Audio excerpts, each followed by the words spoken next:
kajian kami adalah kes ketagihan pornografi di kalangan kanak-kanak.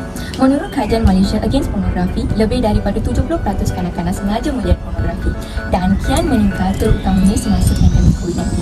Pencarian video pornografi di laman Pornhub oleh kanak-kanak telah meningkat sebanyak 12% sejak wabak COVID-19.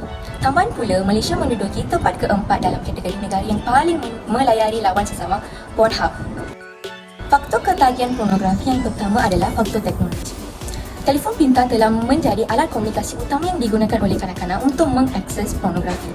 Sebagai contoh, kanak-kanak zaman ini boleh melayari pelbagai laman sesama dengan mudah.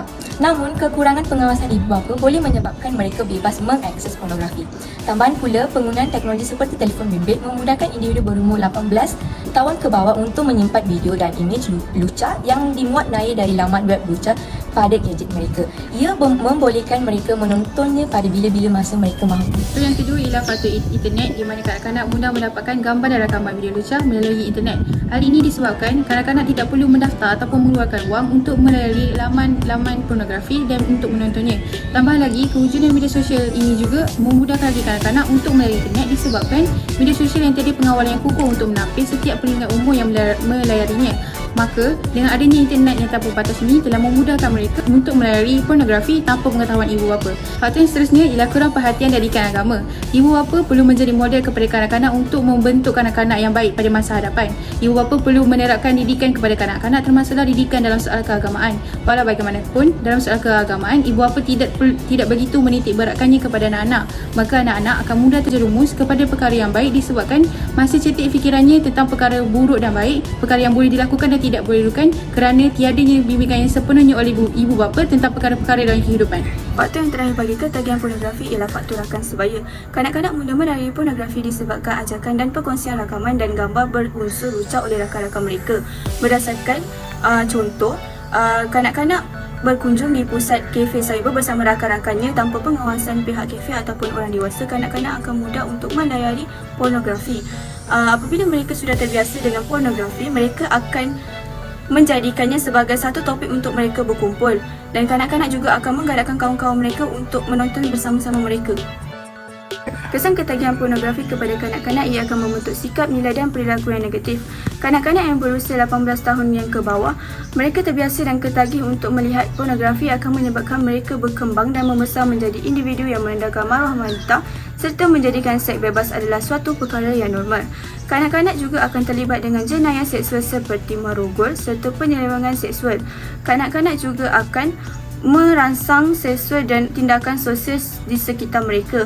Ia akan mendatangkan keburukan kepada diri sendiri serta orang sekeliling mereka. Kesan seterusnya adalah sukar untuk fokus. Bagi individu yang mempunyai IQ yang tinggi, apabila mereka ketagih kepada pornografi, mereka akan sukar untuk fokus kepada apa-apa perkara, termasuklah aktiviti-aktiviti harian mereka serta pelajaran mereka.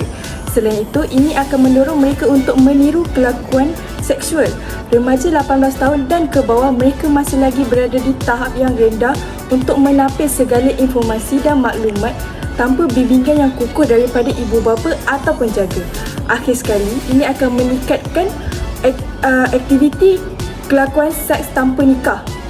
Remaja berumur 18 tahun ke bawah mempunyai sifat ingin tahu yang sangat tinggi serta ingin mencuba.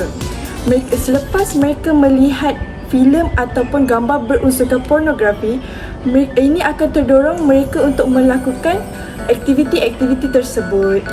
Langkah untuk mencegah ketagihan pornografi dalam kalangan kanak-kanak ialah daripada ibu bapa itu sendiri. Ibu bapa perlulah menghadkan penggunaan gadget pintar seperti telefon bimbit ataupun komputer. Sebagai contohnya, ibu bapa perlulah memasang penapisan laman web seperti Net Nanyang untuk menghalang kanak-kanak daripada mengakses laman web pornografi. Mengikut teori ekologi Berfan Benda, pada peringkat pertama iaitu makrosistem, ibu bapa merupakan insan yang terdekat dengan kanak-kanak. Jadi, ibu bapa perlulah memantau dan memberikan didikan agama kepada anak-anak supaya kanak-kanak tidak ketagih dengan pornografi. Akhir sekali ialah daripada pihak kerajaan. Pihak kerajaan perlulah menyekat laman web pornografi. Apabila pihak kerajaan menyekat laman web pornografi, bahan lucah itu tidak akan tersebar secara meluas. Jadi, mengikut teori ekologi Berfan Benda, peringkat ketiga iaitu ekosistem. Ekosistem ialah sistem sosial di mana kanak-kanak tidak terlibat secara langsung tetapi terpengaruh terhadap perkembangan perbentukan kanak-kanak. Jadi, apabila pihak kerajaan menyekat laman web pornografi, kanak-kanak tidak akan mengetahui langsung tentang pornografi.